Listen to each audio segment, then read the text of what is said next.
Hi అండి, నమస్తే. Welcome to సుహాస్నస్ కిచెన్. మీరు ఎప్పుడైనా తమిళనాడు మరియు కర్ణాటక దేవాలయాల్లో వాంగీబాత్ రెసిపీని తిన్నారా?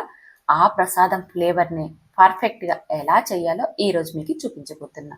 గుమగుమలాడే ఆ వాంగీబాత్ని ఇంట్లోనే ట్రై చేయండి. దీనికోసం ఒక బౌల్లోకి నిమ్మకాయ సైజంత చింతపండుని ఒక్కసారి శుభ్రంగా కడిగి తర్వాత మునిగేంత వరకు నీళ్ళను పోసి నానబెట్టుకోండి. నానిన తర్వాత గుజ్జు తీసి పక్కన ఉంచేసేసుకోండి. ఇప్పుడు స్టవ్ మీద ప్యాన్ పెట్టుకొని అందులోకి 1 స్పూన్ దాకా మినపప్పు, 1 స్పూన్ దాకా పచ్చిశనగపప్పు, 1 స్పూన్ దాకా ధనియాలు, అలాగే 1 నుంచి 2 స్పూన్ల దాకా ఎండు కొబ్బరి తురుము, అలాగే 1 స్పూన్ జీలకర్రని, 1/2 టీ స్పూన్ మిరియాలు, 2 యాలకులు, 1/2 టీ స్పూన్ మెంతులు వేసేసుకొని ఇవంతా లో ఫ్లేమ్లో మంచి సువాసన వచ్చేంత వరకు వేయించండి. ఇలా లో ఫ్లేమ్లో పెట్టడం వల్ల ఇవన్నీ కూడా చక్కగా వేగిపోతాయి. తర్వాత ఇందులోకి 1 స్పూన్ దాకా గసగసాలను వేయండి. ఇవి వేసుకున్నాక కొన్ని సెకండ్ల పాటు వేయించండి. ఇవి ఎప్పుడైతే చిటపటలాడుతున్నాయో అప్పుడు వీటిని ఒక ప్లేట్లోకి తీసుకొని పూర్తిగా చల్లారనివ్వండి. ఇప్పుడు ఇదే ప్యాన్లోకి ఒక రెమ్మ కరివేపాకును వేసేసుకోండి. తర్వాత తినగలిగే కారం బట్టి ఎండుమిర్చిని వేసేసుకొని ఇవంతా కూడా ఆయిల్ వేయకుండా లో ఫ్లేమ్లో వేయించండి. నూనె వేయకుండా మనం ఈ మసాలా దినుసులన్నీ ఫ్రై చేసేసుకున్నాం అనుకోండి, ఆ పౌడర్ మనకి చాలా రోజుల పాటు నిల్వ ఉంటుంది. కరివేపాకు క్రిస్పీగా అయ్యేంత వరకు వేయించుకొని ఇవన్నీ కూడా చల్లారిన తర్వాత మిక్సీ గిన్నెలోకి వేసేసుకోండి. ఇదంతా మెత్తని పౌడర్ లాగా గ్రైండ్ చేయండి. చూడండి, ఈ విధంగా ఇలా గ్రైండ్ చేసుకున్న ఈ పొడి మనకి దాదాపు నెల రోజుల పాటు నిల్వ ఉంటుంది. ఎప్పుడు కావాలంటే అప్పుడు వాంగిబాత్ని తయారు చేసేసుకోవచ్చు. ఇప్పుడు ఈ పౌడర్ని పక్కన చేసేసుకోండి. ఇప్పుడు అదే ప్యాన్లోకి పోపుకి సరిపడా ఆయిల్ని వేయండి. మీరు కావాలంటే నెయ్యిని కూడా వాడుకోవచ్చు.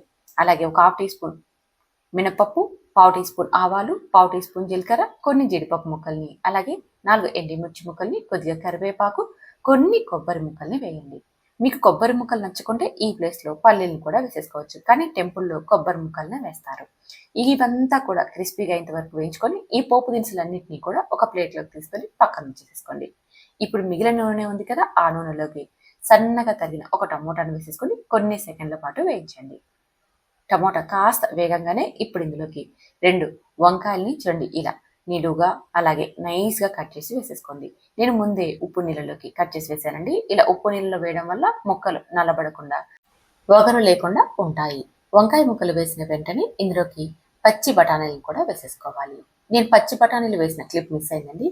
ఒకవేళ మీ దగ్గర బఠానీ అవైలబుల్గా ఉంటే వేయండి, లేదా స్కిప్ చేసేసుకోవచ్చు.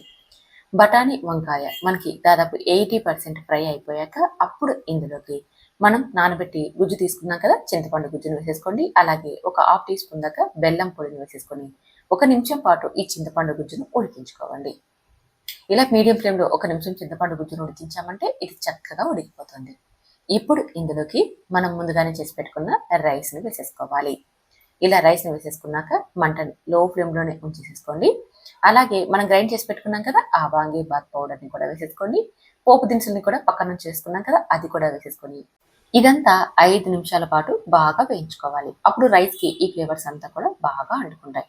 మంటను మాత్రం లో ఫ్లేమ్లోనే ఉంచి ఒక 5 నిమిషాలు బాగా కలిసిలా కలిపి స్టవ్ ఆపేసేసుకోవడమే, అంతే.